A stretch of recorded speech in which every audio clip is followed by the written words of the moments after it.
Assalamualaikum warahmatullahi wabarakatuh. Perkenalkan, nama saya Fadil Zulfar Muzannar dari Prodi Manajemen Universitas Syekh Asia. Pada kesempatan kali ini saya akan menjelaskan salah satu perusahaan e-commerce yang mengalami kebangkrutan di Indonesia. Nah, salah satu perusahaan e-commerce yang mengalami kebangkrutan di Indonesia salah satunya adalah JDID. Sebelum kita bahas kenapa JDID bisa bangkrut, mari kita terlebih dahulu mengenal apa itu perusahaan JDID. JDID adalah anak perusahaan dari salah satu toko online terbesar di Asia, yaitu JD.com. Dilansir dari laman resmi, JDID pertama kali beroperasi di Indonesia pada bulan November 2015 dengan mengemban misi Make Joy Happen atau menghadirkan kebahagiaan.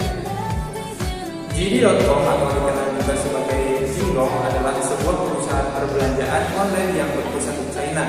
JD.com sendiri didirikan oleh Liu Qiongdong atau Richard Liu, pria asal Chang'an di provinsi Jiangsu, China, yang lahir pada 1 Maret 1973. JDID layaknya perusahaan e-commerce seperti Shopee, Lazada, dan Tokopedia yang menggeluti bisnis transaksi jual beli secara elektronik melalui media internet yang menghubungkan antara penjual atau perusahaan dengan konsumen atau pembeli.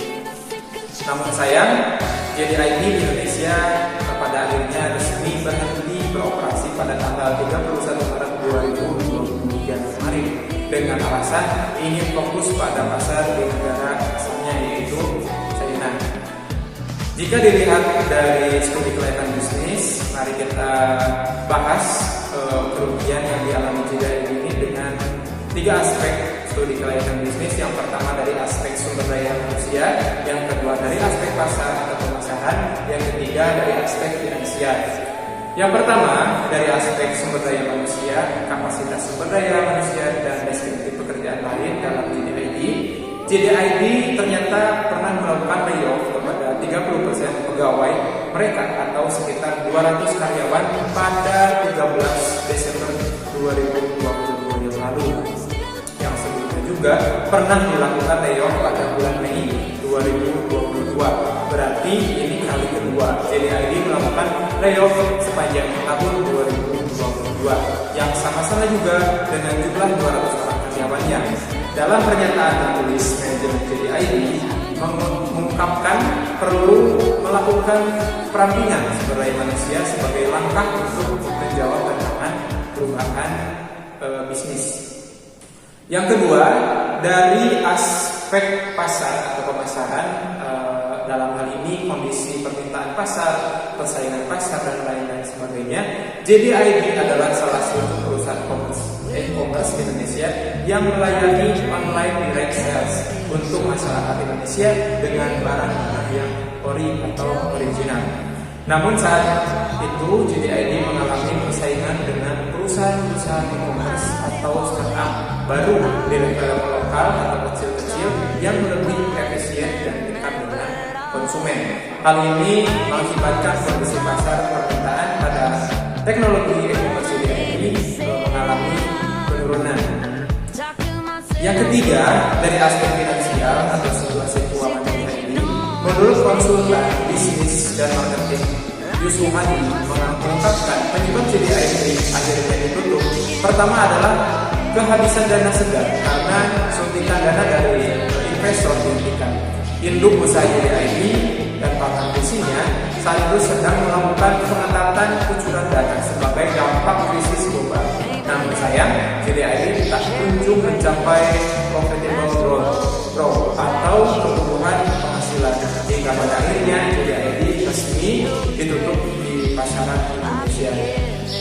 Bagaimana tidak mungkin bahwa pasti investor akan berhenti menginvestasikan uangnya pada perusahaan jika suatu perusahaan tersebut tidak bisa bersaing dengan perusahaan lainnya.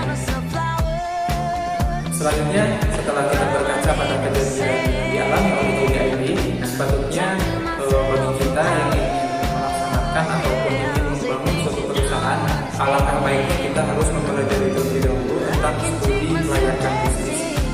Lalu apa itu studi kelayakan bisnis? Mari kita bahas. Penanaman modal dalam suatu usaha ataupun proyek usaha baru maupun perluasan usaha yang disesuaikan dengan tujuan perusahaan dan bentuk badan usaha. Salah satu tujuan perusahaan didirikan adalah untuk mencari keuntungan ataupun profit. Dalam arti bahwa seluruh aktivitas perusahaan hanya ditujukan untuk mencari keuntungan semata. Tujuan lainnya adalah bersifat sosial, artinya jenis usaha ini sengaja didirikan untuk memberikan layanan sosial seperti pendidikan, rumah sakit, panti sosial, rumah yatim piatu, dan usaha sosial lainnya. Agar tujuan tersebut dapat tercapai, hendaknya didahului dengan studi. Tujuannya adalah untuk menilai apakah investasi yang akan ditanamkan layak atau tidak untuk dijalankan. Lalu, studi kelayakan bisnis itu mempunyai tujuan seperti apa? Yang pertama, studi kelayakan bisnis mempunyai tujuan yang pertama menghindari risiko kerugian. Setelah kita mempelajari studi kelayakan bisnis, pasti akan pasti di situ kita akan menggali bagaimana bisnis itu berjalan tanpa kerugian. Yang kedua, memudahkan perencanaan. Yang ketiga, memudahkan pelaksanaan pekerjaan. Yang keempat, memudahkan pengawasan. Yang kelima, memudahkan pengendalian. Lalu alur seperti apa yang akan dilakukan dalam studi kelayakan bisnis? Yang pertama adalah alurnya adalah pengumpulan data. Yang kedua, pengolahan data. Yang ketiga, analisis data. Yang keempat, pengambilan keputusan layak atau tidaknya suatu bisnis yang akan dijalankan. Yang kelima adalah rekomendasi. Yang keenam adalah pelaksanaan usaha. Itulah pemaparan yang